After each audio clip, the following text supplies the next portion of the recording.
Audiotune mempersembahkan audiobook novel Suamiku Ternyata Seorang Presdir yang ditulis oleh autor Picisan Imut.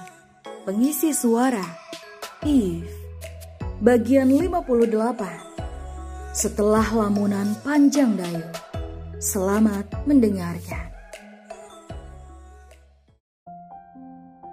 Sulitnya mencintai seseorang. Sangat sulit. Terlebih pada pria yang tak pernah mengungkapkan perasaannya selama ini. Kita tidak pernah tahu seperti apa isi hatinya. Ketika kita mengharapkan dia kembali pun, sungguh sangat sia-sia. Karena pada kenyataannya, dia tetap membelakangi kita yang sudah menangis menantinya berhari-hari, berbulan-bulan, bahkan bertahun-tahun. Dayu masih sesenggukan di anak tangga itu. Setelah melamun panjang tentang kisah masa lalunya bersama Ivan, pria yang belum pernah sekalipun membalas kata-kata cintanya itu, namun sangat ia cintai hingga detik ini. Ya, itu yang Dayu tahu selama ini. Hingga sebuah dering ponsel membuatnya terkesiap. Ia pun mengusap air matanya, lalu menerima panggilan telepon tersebut setelah mendesah malas sebelumnya. "Ini aku, ada apa?" Dayu berusaha menormalkan suaranya. "Kau di mana? Apa praktekmu sampai selarut ini?" Tanya seorang wanita dari seberang. "Aku ada pekerjaan tambahan. Lagi pula tumben sekali ibu menelponku. Apa uang ibu sudah habis?" "Hei, kau ini ya. Apa salahnya sih jika seorang ibu menelponmu, ha? Tidak melulu karena uang ibu habis. Jika ibu menelponmu, kau wajib menerimanya." Iya, tidak usah mengomel. Ada apa?" "Malam ini ibu dan adikmu akan menginap di rumahmu."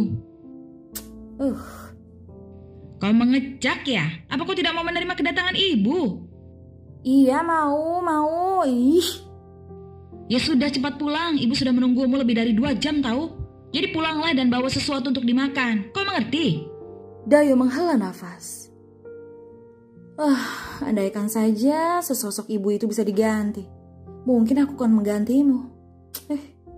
Umpatnya seraya menatap ponsel yang masih di tangannya. Lalu kembali memasukkan ponsel itu ke dalam tasnya.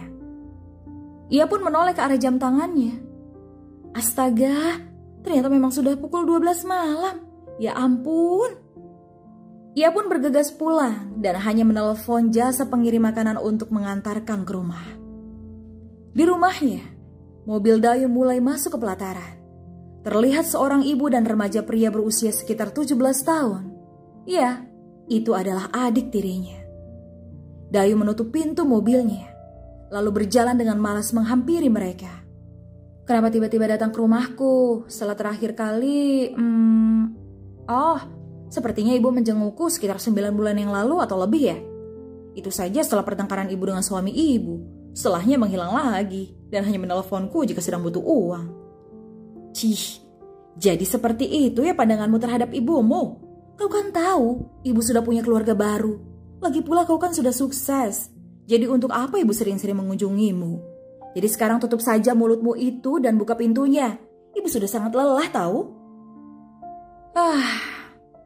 Ketika aku menonton serial drama Korea dan melihat ibu-ibu menyebalkan yang rela meninggalkan anaknya demi kesenangan pribadi, seolah aku telah menonton ibuku sendiri yang tengah melakoni peran di depan layar. Bedanya mereka berakting, sementara ibuku melakukannya dalam kehidupan nyata. Gumam Dayu sembari melangkah malas mendekati pintu rumahnya. "Hei, buka saja pintunya, tidak usah banyak menggerutuk." "Silakan masuk, Nyonya." Ibu Medina pun masuk sembari menggeret kopernya. Kalau senang sama suaminya, kalau susah larinya ke sini. Ibu yang baik hati. Sang ibu sudah masuk. Sementara di belakang, pria remaja turut masuk dengan ponsel di tangannya tanpa mengucap salam dan melewatinya begitu saja. Ini lagi anak epep lewat, tanpa permisi pula. Benar-benar menganggapku penjaga pintu ya? Dayu melipat kedua tangannya di depan dada. "Oh, selamat malam Kak Dayu." Hanya seperti itu dan tanpa menoleh sedikit pun, sembari melangkah masuk. Dayu pun menahan kerah bagian belakangnya. "Sopan sekali ya." "Apa sih main tarik-tarik saja? Kau ingin aku melakukan apa?" "Ya, si Gara ini 11-12 dengan Dayu sebenarnya. Namun dia sedikit malas jika berhadapan dengan kakak tirinya itu, yang menurutnya sangat bawel dan menyebalkan.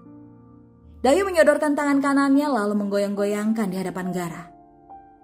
Apa itu? Cium tanganku. Memangnya kau siapa cium tangan segala? Anak ini. Sebuah jitakan mendarat di kepalanya, membuat Gara mengerang. Ini rumahku ya, jadi hormati aku sebagai tuan rumah. Benar-benar. Gara meraih tangan Dayu lalu mengecup punggung tangannya. Puas kan kau, Kak? Bagus. Dayu menepuk-nepuk punggung adik tirinya itu sembari tersenyum. Ojol food. Mau kemana kau? Dayu kembali menahan adiknya. Apalagi sih? Kau dengar ada kurir makanan kan? Ya terus. Dayu pun menariknya dan membawanya kembali keluar menghampiri sang kurir itu. Lalu menerima 2 bungkus kantongan besar dari sang kurir dan menyerahkannya pada Gara. Bawa masuk sana. Sudah lumayan geram anak itu, namun tetap membawanya masuk ke dalam rumah. Dan Dayu tersenyum. Adik yang baik. Ia pun kembali mengurus pembayaran kepada sang kurir. Dan setelahnya masuk ke dalam rumah guna menyantap itu bersama ibu dan adik tirinya. Setelah selesai makan, gadis itu kembali masuk ke dalam kamarnya. Bebersih sejenak lalu merebahkan tubuhnya di atas ranjang.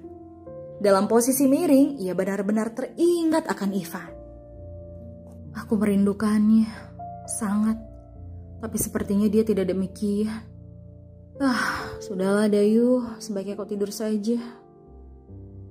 Dayu tersenyum kecut dan perlahan mata itu mulai menutup. Sementara di tempat yang berbeda, seorang pria tengah berada di sebuah bilik shower dalam unit apartemennya. Membasahi kepalanya yang bodoh itu di bawah hujaman air yang keluar dari lubang-lubang kecil showernya. Ia kembali memperkuat laju airnya sehingga membuat air itu semakin menyembur ke tubuhnya dengan kuat. Ivan menyentuh bagian dada bidangnya itu dan menepuk-nepuknya. Rindu. Gumam Ivan semakin memperkuat pukulan di dadanya. Ia pun mengangkat kepalanya, lalu meremas kepalanya dengan kuat.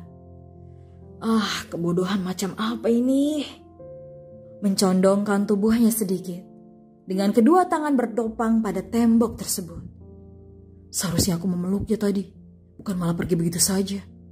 Tapi melihat dia biasa saja, sepertinya dia sudah melupakanku dan hidup bahagia.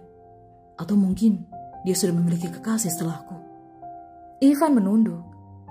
Ia pun mematikan aliran shower tersebut. Setelah itu ia meraih handuk dan mengeringkan rambutnya.